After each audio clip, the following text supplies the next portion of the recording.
பிதாவாகிய தேவனாலும் குமாரனாகிய இயேசு கிறிஸ்துவினாலும் உங்களுக்கு கிருபையும் சமாதானமும் உண்டாவதாக.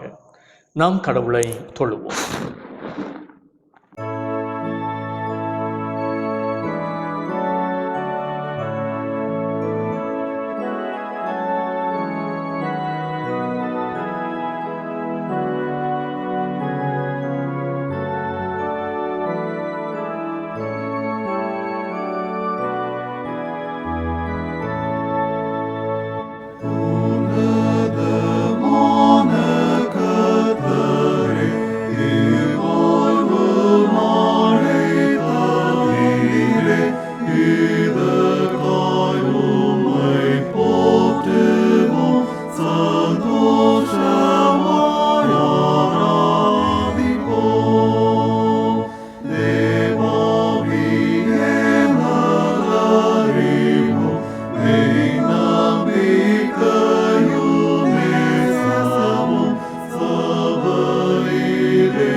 கர்த்தரே ஆவியானவர்.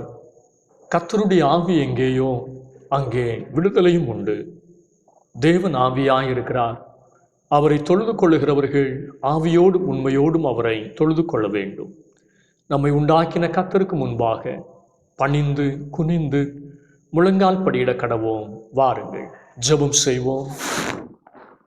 கிருபையுள்ள கர்த்தாவே, பரிசுத்த ஆவியராகிய வேறொரு தேற்றவாளரை அனுப்பி எங்களை ஒவ்வொரு நாளும் தேற்றுகிறவரே, உம்மை துதிக்கிறோம். பெந்தேகோஸ்தே ஞாயிறாகிய இந்த நாளிலும் ஆதி திருச்சபையில் அக்னிமயமான நாவுகள் போலவும் பெரும் சத்தமாகவும் பெரும் காற்றாகவும் தம்மை வெளிப்படுத்தி ஆவியானவர் தம்முடைய பரிசுத்தமான பிரசனத்திலே நாங்கள் எங்களையே தாழ்த்தி அர்ப்பணிக்க தெய்வீக பிரசன்னத்தை உணர எங்களுக்கு அருள் தருவீராக. ஆதி திருச்சபையார் பரிசுத்த ஆவியிலே நிறைந்திருந்தது போலவும் தேவாவியானவரால் வழிநடத்தப்பட்டது போலவும் எங்களுடைய வாழ்க்கையிலும் நாங்கள் இந்த பரிசுத்தமான தொழுகையின் வழியாக ஆவியானவரால் வழிநடத்தப்பட உள்ளான மனுஷனிலே பலப்பட உதவி செய்கிறார். நாங்கள் ஒருமித்து கர்த்தருடைய நாமத்தை உயர்த்துகிற பொழுது கர்த்தருடைய மகிமையின் பிரசன்னம் இந்த இடத்தை ஆட்கொள்ளட்டும். எங்களை தாழ்த்துகிறோம், ஏற்றுக்கொள்ளும். இயேசு கிறிஸ்துவினுடைய பேரில் கேட்கிறோம் நல்ல பிதாவே, ஆமென். ஆண்டவருடைய பரிசுத்த நாமத்தை நாம் மகிமைப்படுத்தும் வண்ணமாக ஞான பாடலிலே 243வது பாடலை பாடுவோம். கர்த்தர் என் பக்கமாகில் எனக்கு பயமே. ஞான பாடல் 243.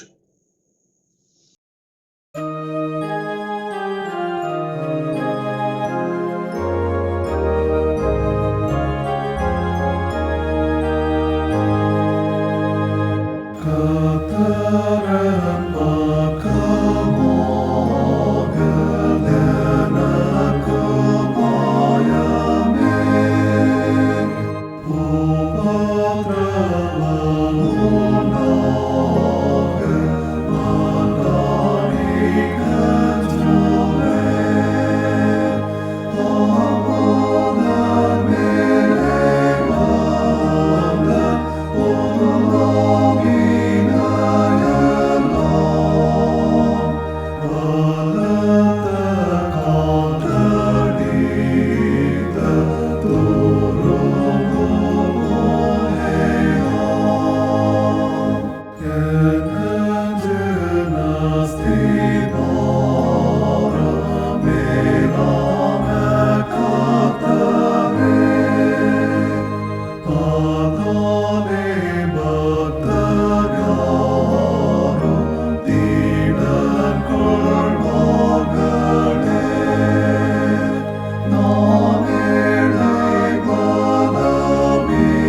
இந்த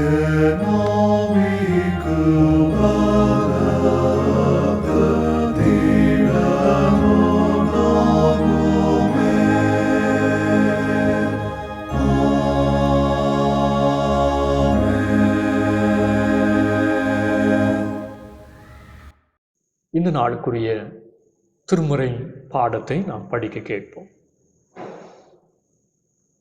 அப்போஸ்தலர் நடபடிகள் 2வது அதிகாரம் 1 முதல் 13 வரை உள்ள வசனங்கள்.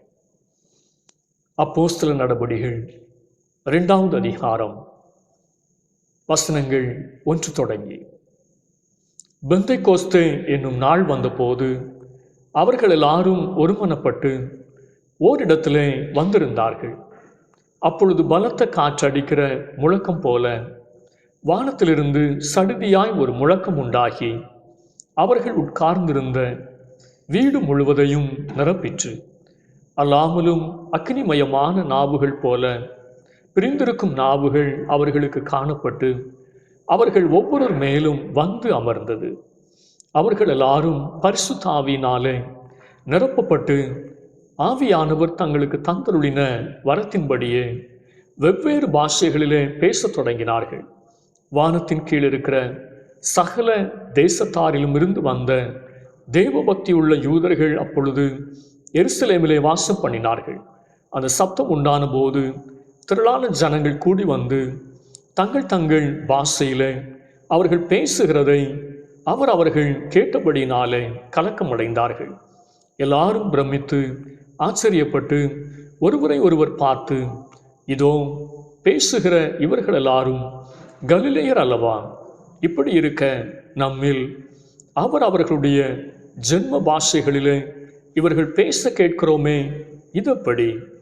பார்த்தரும் மேதரும் எலாமித்தியரும் மெசொபொத்தோமியா, யூதேயா, கப்பத்தோக்கியா, பொந்து, ஆசியா, பிரிகியா, பம்பிலியா, எகிப்து என்னும் தேசத்தார்களும் சிரேனை பட்டணத்தை சுற்றி இருக்கிற லீபியாவின் திசைகளிலே குடியிருக்கிறவர்களும் இங்கே சஞ்சரிக்கிற ரோமாபுரியரும் யூதரும் யூத மார்க்க தமைந்தவர்களும் கிரேத்தரும் அரபியருமாகிய நாம் நம்முடைய பாஷைகளிலே இவர்கள் தேவனுடைய மகத்துவங்களை பேச கேட்கிறோமே என்றார்கள்.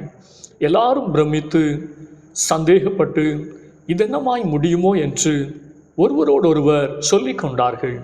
மற்றவர்களோ இவர்கள் மதுபானத்தினால் நிறைந்திருக்கிறார்கள் என்று பரியாசம் பண்ணினார்கள்.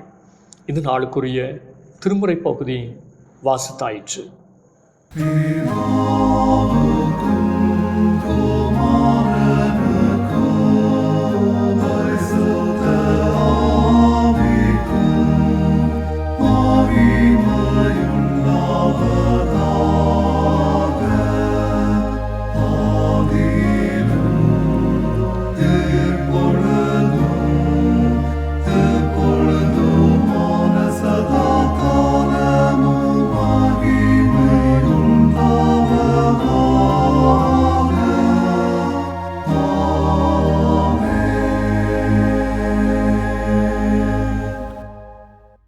ஆண்டவருடைய அருள்வார்த்தைகளை கேட்க நாம் ஆயத்தப்படும் வண்ணமாக தேவசேனை வானம் மீது கோடி கோடியாக தோன்றும் என்கிற பாடலை நாம் உற்சாகமாய் பாடுவோம்.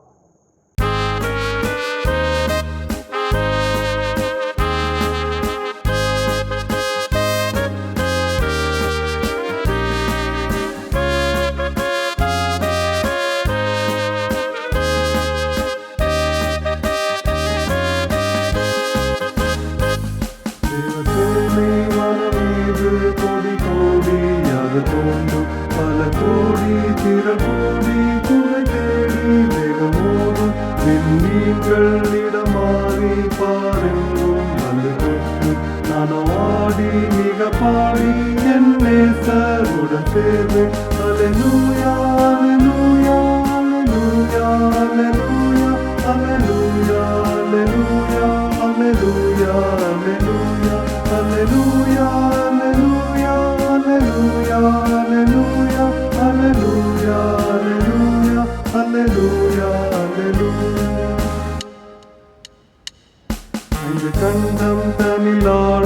ஆட்சியாவும் மற்ற போகும் இருள் சூடும் இடி முழங்கும் குற்றம் கேட்கும் கண்ணீர் சிந்தும் தூய கூட்டம் சுத்த உள்ளம் சாட்சி பாடல் எங்கும் கேட்கும் நானும் ஆடி மிக பாடி என் நேசருடன் சேர்வேன். அல்லேலூயா அல்லேலூயா அல்லேலூயா அல்லேலூயா அல்லேலூயா அல்லேலூயா அல்லேலூயா அல்லேலூயா அல்லேலூயா அல்லேலூயா அல்லேலூயா அல்லேலூயா அல்லேலூயா அல்லேலூயா அல்லேலூயா அல்லேலூயா.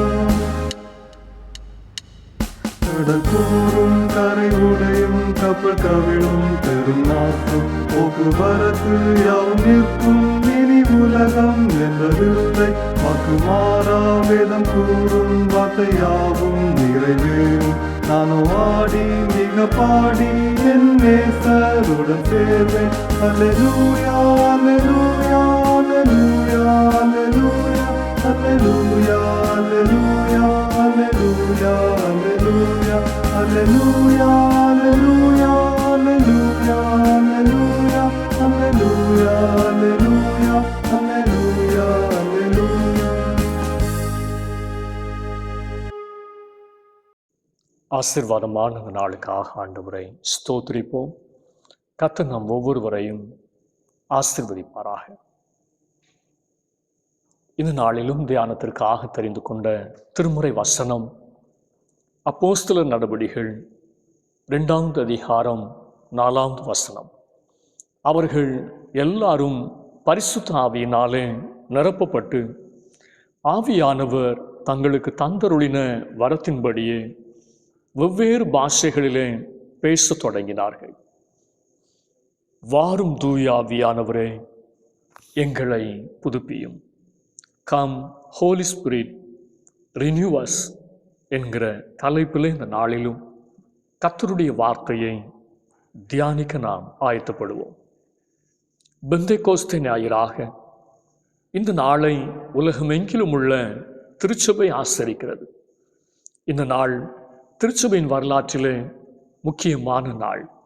காரணம், பெந்தேகோஸ்தே திருநாளாகிய இன்றைய தினம் திருச்சபையினுடைய பிறந்த நாளாக கொண்டாடப்படுகிறது. பெந்தேகோஸ்தே என்பது கிரேக்க சொல். இதன் பொருள் 50வது நாள். இந்த நாளை அறுவடைக்கு நன்றி செலுத்தும் யூத திருநாளாக யூதர்கள் ஆசரித்தார்கள். பஸ்கா பண்டிகைக்கு பின் வருகின்ற 50வது நாள் இப்பண்டிகை கொண்டாடப்பட்டது. இந்த பண்டிகை வாரங்களின் பண்டிகை, முதற்பலன் பண்டிகை, உடன்படிக்கையின் பண்டிகை என்று பல பெயர்களில் அழைக்கப்பட்டது. ஆண்டவர் இயேசு உயிர்த்தெழுந்த 50வது நாள் பரிசுத்த ஆவியானவர் எருசலேமின் மேல் வீட்டறையில் பிதாவின் வாக்குத்தத்தம் நிறைவேற கீழ்ப்படிதலோடும் ஜெபத்தோடும் காத்திருந்த 120 சீடர்கள் மேலும் வல்லமையாக இறங்கினார். கர்த்தருடைய ஆவியானவர் சீஷர்கள் மேல் வந்திறங்கின நாளிலே திருச்சபை பிறந்தது. ஆம், கிறிஸ்துவின் சபையாய், உயிருள்ள சபையாய் செயல்பட பரிசுத்த ஆவியானவரால் நாம் நிரப்பப்பட வேண்டும். பரிசுத்த ஆவியானவரால் ஒவ்வொரு நாளும் புதுப்பிக்கப்பட வேண்டும். ஆதி திருச்சபையார் பரிசுத்த ஆவியானவரை பற்றி அறிந்திருந்தனர். பரிசுத்த ஆவியானவரை விசுவாசித்தனர். பரிசுத்த ஆவியானவரை பெற்றிருந்தனர். பரிசுத்த ஆவியையும் விசுவாசிக்கிறேன் என்பது அப்போஸ்தலர் விசுவாச பிரமாணத்தின் அறிக்கையாகும். நிச்சய விசுவாச பிரமாணம் பரிசுத்த ஆவியானவரை கர்த்தருமாய், ஜீவனை கொடுக்கிறவருமாய், பிதாவிலும் குமாரனிலும் நின்று புறப்படுகிறவருமாய், பிதாவோடும் குமாரனோடும் கூட தொழுது ஸ்தோத்திரிக்கப்படுகிறவருமாய், தீர்க்க தரிசிகளின் மூலமாய் உரைத்தவருமாய் இருக்கிறவர் என்று அறிக்கையிடுகிறது. பரிசுத்த ஆவியானவரை விசுவாசிக்கிற நம்முடைய வாழ்க்கையிலே, வாரும் தூய ஆவியானவரே, எங்களை புதுப்பியும் என்பது நமது உள்ளத்தின் ஏக்கமாக, விண்ணப்பமாக மாற வேண்டும். பரிசுத்த ஆவியானவரின் செயல்பாட்டை பழைய ஏற்பாட்டில் எசேக்கியேல் 37 அதிகாரம் 11-12 வசனங்கள் உலர்ந்த நிலையிலிருந்து புதுப்பித்து உயிர்ப்பிக்கிறவர் என்று குறிப்பிடுகிறது. பரிசுத்த ஆவியானவரின் செயல்பாட்டை அப்போஸ்தலர் நடபடிகள் 2:14 உபத்திரவ நிலையிலிருந்து புதுப்பித்து உயிர்ப்பிக்கிறவர் என்று குறிப்பிடுகிறது. பரிசுத்த ஆவியானவரின் செயல்பாட்டை யோவான் நற்செய்தி நூல் 16 அதிகாரம் 7 வசனம் உடைந்த நிலையிலிருந்து புதுப்பித்து உயிர்ப்பிக்கிறவர் என்று குறிப்பிடுகிறது. இதிலிருந்தே பரிசுத்த ஆவியானவர் நமது வாழ்வுக்கும் திருச்சபையின் வாழ்வுக்கும் எவ்வளவு முக்கியமானவர் என்பதை நாம் உணர முடிகிறது. எனவே நம்முடைய விண்ணப்பம், ஏக்கம், மன்றாட்டு, வாரும் தூய ஆவியானவரே எங்களை புதுப்பியும் என்பதாக மாற வேண்டும். பரிசுத்த ஆவியானவரை குறித்து அப்போஸ்தலர் நடபடிகள் 2 அதிகாரம் சுட்டி காட்டுகின்ற 3 உண்மைகளை நாம் தியானிப்போம். முதலாவதாக, புதிய நறுமணத்தை தரும் ஆவியானவர். புதிய நறுமணத்தை தரும் ஆவியானவர். அப்போஸ்தலர் நடபடிகள் 2 அதிகாரத்தினுடைய 3 வசனம், அக்கினிமயமான நாவுகள் போல பிரிந்திருக்கும் நாவுகள் அவர்களுக்கு காணப்பட்டு அவர்கள் ஒவ்வொருவர் மேலும் வந்து அமர்ந்தது. பெந்தெகோஸ்தே திருநாளில் பரிசுத்த அக்கினியாய் பரிசுத்த ஆவியானவர் சீடர்களுடைய வாழ்க்கையிலே இறங்கி வந்தார். சீடர்களுடைய வாழ்க்கையிலே பரிசுத்த ஆவியானவருடைய அக்கினியின் நறுமணம் வீச ஆரம்பித்தது. ஒரு பழம் பழுத்து விட்டதா என்பதை அதனுடைய வாசனையை கொண்டு நாம் அறிகிறோம். மாம்பழ வாசனை அந்த இடத்திலே மாம்பழம் பழுத்திருக்கிறது என்பதை வெளிப்படுத்துகிறது. பலாப்பழ வாசனை அந்த பலாப்பழம் பழுத்து விட்டது என்பதை வெளிப்படுத்துகிறது. சமையல் அறையில் மீன் குழம்பா அல்லது பிரியாணி தயாராகிறதா என்பதை வாசனையை வைத்தே நாம் கண்டுபிடித்து விடுகிறோம். ஒரு குப்பை வண்டி கடந்து செல்கிற பொழுது மூக்கை பொத்திக் கொள்ளுகிறோம். காரணம் அதனுடைய துர்நாற்றம். இன்று அநேக கிறிஸ்தவருடைய வாழ்க்கை ஒரு குப்பை வண்டியைப் போலத்தான் காணப்படுகிறது. மத்தேயு 15 அதிகாரம் 19-20 வசனங்கள் சொல்லுகிறது, இருதயத்திலிருந்து பொல்லாத சிந்தைகளும் கொலை பாதகங்களும் விபச்சாரங்களும் வேசித்தனங்களும் களவுகளும் பொய்களும் தூஷணங்களும் புறப்பட்டு வருகிறது. எரேமியா 17:9 சொல்லுகிறது, இருதயமே திருக்குள்ளதும் மகா கேடு நிறைந்ததுமாய் இருக்கிறது. இன்றைக்கு நம்முடைய வாழ்க்கை எப்படிப்பட்டதாய் காணப்படுகிறது? பரிசேயர்கள் பக்தியானவர்கள்தான், யூத மார்க்கத்தில் வைராக்கியமானவர்கள்தான். ஆனால் அவர்களுடைய வாழ்க்கை நறுமணமாய் அல்ல, சவக்குழியைப் போல துர்நாற்றம் நிறைந்ததாக இருந்தது. மத்தேயு 23 அதிகாரம் 27 வசனத்திலே ஆண்டவர் இயேசு அவர்களை பார்த்து சொன்னார், மாயக்காரராகிய வேதபாரகரே, பரிசேயரே, உங்களுக்கு ஐயோ!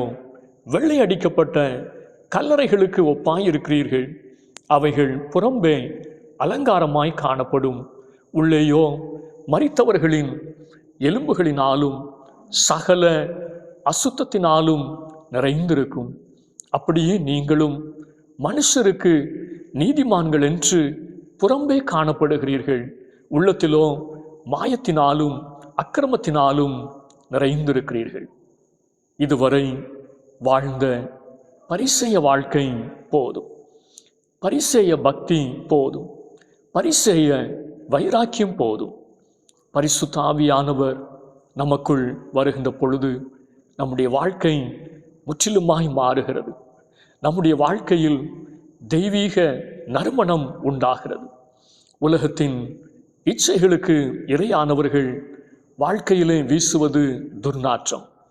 தங்கள் ஆசை இச்சைகளையும் சிலுவையிலே அறைந்தவர்கள் வாழ்க்கையிலே வீசுவது நறுமணம். பாவத்தினால் கரைப்பட்டவர்களுடைய வாழ்க்கையிலே வீசுவது துர்நாற்றம். தேவனுக்காக பாட அனுபவிக்கின்றவர்களுடைய வாழ்க்கையிலே வீசுவது நறுமணம். சுயத்திலே வாழ்பவர்கள் வாழ்க்கையிலே வீசுவது துர்நாற்றம். தேவ சித்தப்படி வாழ்பவர்கள் வாழ்க்கையிலே வீசுவது நறுமணம்.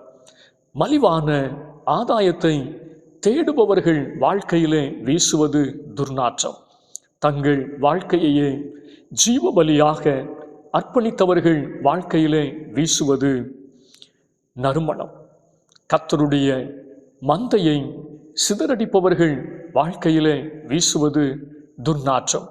கர்த்தருடைய மந்தைக்குள்ளாய் ஆத்துமாக்களை கூட்டி சேர்ப்பவர்கள் வாழ்க்கையிலே வீசுவது நறுமணம்.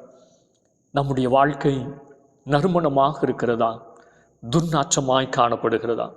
பரிசுத்த ஆவியானவர் புதிய நறுமணத்தை நம்முடைய வாழ்க்கையிலே தர விரும்புகிறார்.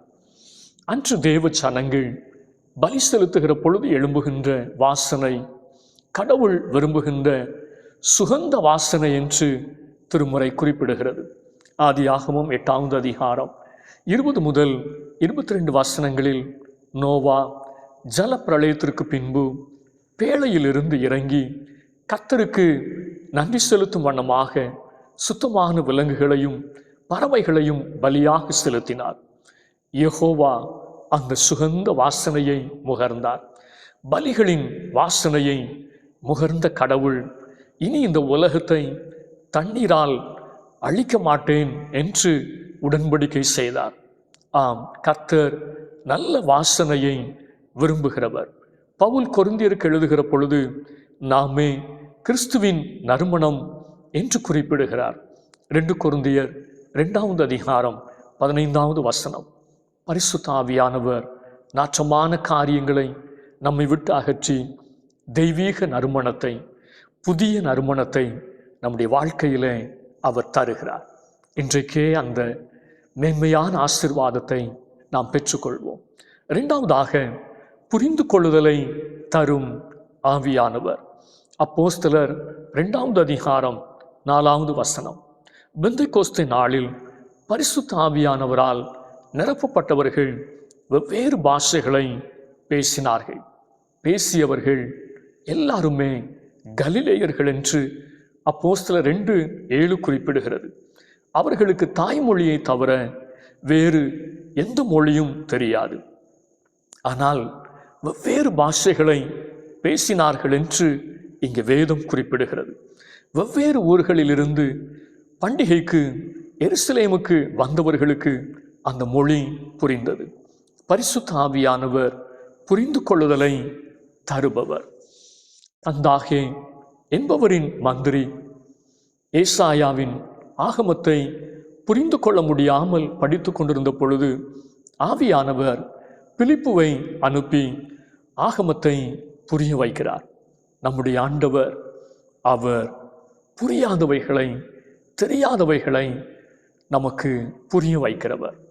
மனுஷர் பாஷை பேசினாலும் தூதர் பாஷை பேசினாலும் அன்பே முக்கியமானது என்பது பவுலின் புரிதல். 1 கொரிந்தியர் 13:1. பாபேல் கோபுர நிகழ்விலே உண்டான தாறுமாறுக்கு காரணம் புரிதலின்மை, பெருமை, தேவனுக்கு விரோதமாய் செயல்பட துணிந்த துணிகரம். ஆனால் சத்திய ஆவியானவர் நம்மை தெளிவுக்கும் புரிதலுக்கும் தேவ சித்தத்திற்கும் நேராக நடத்துகிறவர். யோவான் 16:13 சொல்லுகிறது, சத்திய ஆவியானவராகி அவர் வரும்போது சகல சத்தியத்திற்குள்ளும் உங்களை நடத்துவார். ஆதி சர்ப்பத்தினுடைய மொழி எப்படிப்பட்டது? ஆதியாகமம் 3வது அதிகாரம் நயவஞ்சகமானது, தந்திரமானது, கர்த்தரை விட்டு நம்மை வழிவிலக செய்யக்கூடியது, சூது நிறைந்தது. ஆண்டவர் இயேசுவை சோதித்த சாத்தானின் மொழி எப்படிப்பட்டது? மத்தேயு 4வது அதிகாரம் உணர்ச்சியை தூண்டக்கூடியது, வேறொரு சத்தியம் சார்ந்தது, ஆசை வார்த்தைகளை அள்ளி வீசக்கூடியது, கலப்படமானது. இன்றைக்கு நம்முடைய மொழி எப்படிப்பட்டதாக இருக்கிறது? தெய்வ ஜனங்களாகிய நம்முடைய வாழ்க்கையில வீண் பெருமையான பேச்சுகள் வேண்டாம், கோள் வார்த்தைகள் வேண்டாம், குற்றம் தீர்க்கிற வார்த்தைகள் வேண்டாம், பொய்கள் வேண்டாம், அவதூறான பேச்சுக்கள் வேண்டாம். நாம் தேவனுடைய வார்த்தைகளை, சத்திய வார்த்தைகளை பேச வேண்டியவர்கள். ஏனென்றால் நாம் சத்தியபரனாகிய இயேசுவை அறிந்தவர்கள், சகல சத்தியத்திற்குள்ளும் நம்மை நடத்துகிற சத்திய ஆவியானவரால் வழிநடத்தப்படுகிறவர்கள். எனவே பக்தி விருத்திக்கு ஏதுவான நல்ல வார்த்தைகளை நாம் பேச வேண்டும். ஆவியானவருடைய மொழியான அன்பின் மொழியை நாம் பேச வேண்டும். இன்றைய கிறிஸ்தவ குடும்பங்களுக்கு தேவை சரியான புரிதல். இன்றைய விசுவாசிகளுக்கு தேவை உண்மையான புரிதல். பரிசுத்த ஆவியானவருக்கு நாம் இடம் கொடுப்போமானால் சரியான புரிந்து கொள்ளுதலை தந்து குடும்பங்களை அவர் ஆசீர்வதிக்கிறார், உறவுகளை அவர் ஆசீர்வதிக்கிறார். கடைசியாக புதிய மனிதனாக்கும் ஆவியானவர். அப்போஸ்தலர் 2ஆம் அதிகாரம் 17-18 வசனங்கள். பரிசுத்த ஆவியானவர் சாதாரண குமாரர்களையும் குமாரத்திகளையும் தீர்க்கதரிசிகளாக மாற்றுகிறார். பரிசுத்த ஆவியானவர் உலக கனவோடு சுற்றி கொண்டிருந்த வாலிபர்களை தெய்வீக தரிசனத்தை காண்பவர்களாக, நித்தியத்திற்குரியவர்களாக மாற்றுகிறார். பரிசுத்த ஆவியானவர் மூப்பர்களுடைய வாழ்க்கையிலும் ஊழியக்காரிகளுடைய வாழ்க்கையிலும் பெரிய மாற்றங்களை கொண்டு வருகிறார் என்று இந்த வேத வசனம் நமக்கு சொல்லுகிறது. அப்போஸ்தலர் 1:8 பரிசுத்த ஆவியானவர் சாதாரண விசுவாசிகளை பலனுள்ள விசுவாசிகளாக, பாடுகளை சகிக்கின்ற விசுவாசிகளாய், இரத்த சாட்சியாக கிறிஸ்துவுக்காக மரிக்கவும் ஆயத்தம் உள்ளவர்களாய் மாற்றுகிறார் என்று வேதம் சொல்லுகிறது. கலாத்தியர் 5:22-23 சொல்லுகிறபடி பரிசுத்த ஆவியானவர் ஒரு மனிதனுக்குள்ளாக ஆவியின் கனிகளை, புதிய சுவாபங்களை, மறுரூபமான வாழ்க்கையை தருகிறார் என்று வேதம் சொல்லுகிறது.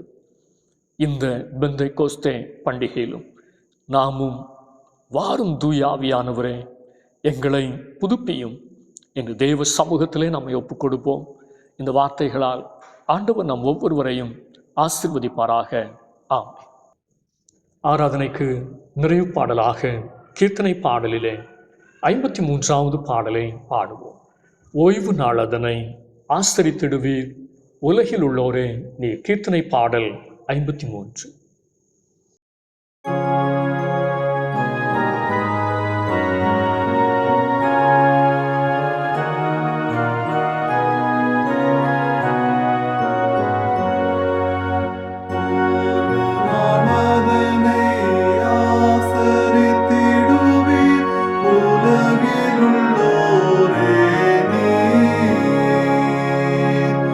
ஓதுமை தேவன் தன்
ஜெபிப்போம். எங்கள் அன்பின் ஆண்டவரே, பெந்தெகோஸ்தே திருநாளாகிய இந்த நாளில் கர்த்தருடைய நல்ல வார்த்தைகளை கேட்கவும் ஆவியோடும் உண்மையோடும் ஆண்டவரை ஆராதிக்கவும் கர்த்தர் பாராட்டின தயவு நினைத்து உம்மை மறுபடியுமாக நாங்கள் நன்றியோடு துதிக்கிறோம். புதிய நறுமணத்தை எங்களுடைய வாழ்க்கையிலே தம்முடைய ஆவியானவர் மூலமாக தந்து எங்களுடைய வாழ்க்கையில் இருக்கிறதான அழுக்குகள், நாற்றங்கள், மோசங்கள் அனைத்தையும் கர்த்தர் மாற்றி போட நாங்கள் ஜெபிக்கிறோம். புரிந்து கொள்ளுகின்ற ஒரு இருதயத்தை கர்த்தர் எங்களுக்கு தாரும். புரிந்து கொள்ளாததினாலே குடும்பங்களிலே, திருச்சபைகளிலே எத்தனையோ பிரச்சனைகள். பரிசுத்த ஆவியானவர் ஆழமான புரிந்து கொள்ளுதலை எங்களுக்கு தந்து அதன் வழியாக நாங்கள் ஆதி திருச்சபையாரை போல இணைந்து நிற்க விசுவாச குடும்பமாய் சாட்சி பகர தயவு பாராட்ட நாங்கள் ஜெபிக்கின்றோம். ஆவியானவர் புதிய மனிதனாக எங்களை மாற்றுகிற அந்த அனுபவத்தை எங்களுடைய வாழ்க்கையில நாங்கள் சொந்தமாக்கி கொள்ள கர்த்தர் உதவி செய்ய வேண்டும் என்று சொல்லி நாங்கள் ஜெபிக்கிறோம். அற்பர்களாய் சாதாரணமானவர்களாக இருந்த எங்களுடைய வாழ்க்கையில கர்த்தர் இடைப்பட்டு வரங்களினாலும் வல்லமைகளினாலும் எங்களை நீர் ஆசீர்வதித்தீரே. அந்த வரங்களும் வல்லமைகளும் எங்களுடைய வாழ்க்கையில கிரியை செய்யட்டும் என்று சொல்லி நாங்கள் ஜெபிக்கிறோம்.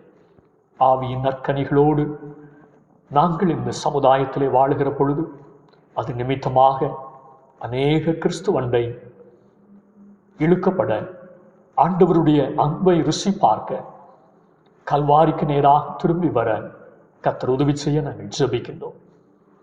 பரிசுத்த ஆவியானவர் தாமே ஒவ்வொருவரையும் ஆட்கொண்டு நடத்த நாங்கள் ஜெபிக்கின்றோம். சுவாமி, பாவத்தில் விழுந்தவர்கள் உண்டு, இன்மாற்றத்தில் இருக்கிறவர்கள் உண்டு. ஆண்டவர் இயேசு கிறிஸ்துவை மரித்தோரிலிருந்து உயிரோடு எழுப்பின அதே ஆவியானவர் பாவத்திலே மரித்து கிடக்கிற ஒவ்வொரு ஆத்துமாக்களையும் உயிர்ப்பிக்கும்படிக்கு நாங்கள் ஜெபிக்கின்றோம்.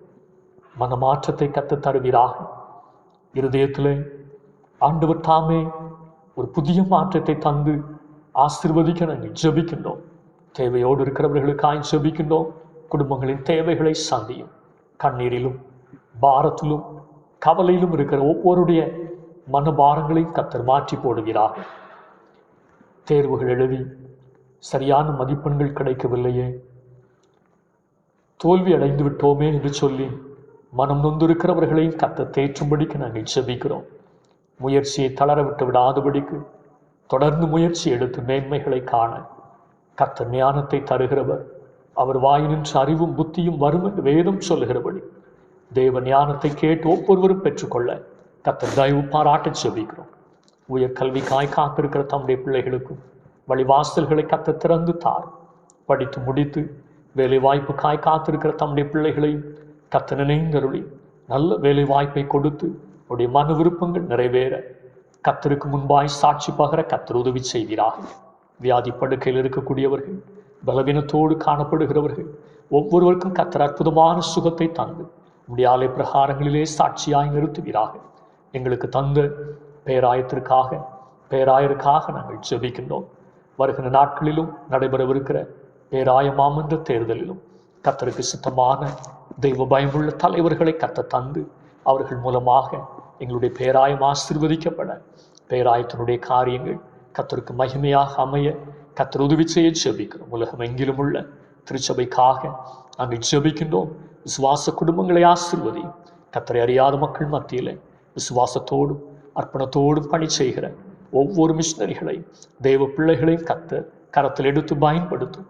உம்முடைய பாதுகாவலை தந்து காத்துக்கொள்ள நாங்கள் ஜெபிக்கிறோம்.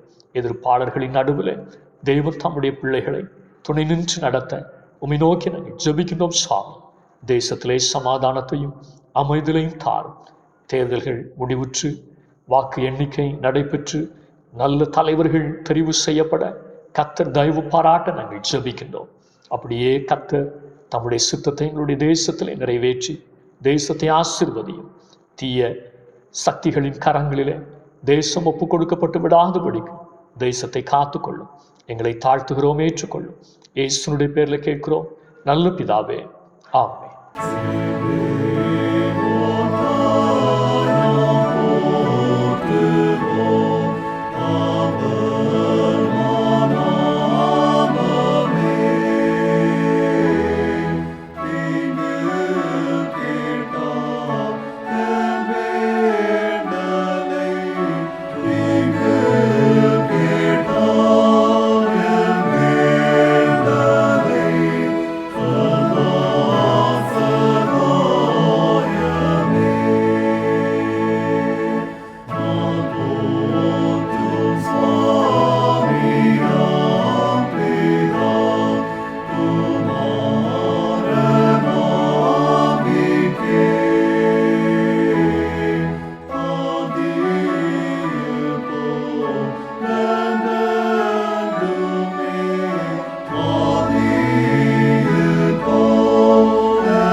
நம்முடைய ஆண்டவராகிய இயேசு கிறிஸ்துவின் கிருபையும் பிதாவாகிய தேவனுடைய அன்பும் பரிசுத்த ஆவியானுடைய ஐக்கியமும் சிநேகமும் நம் அனைவரோடும் இன்னுமென்றும் சதா காலங்களிலும் நிறைவாய் தங்கியிருப்பதாக.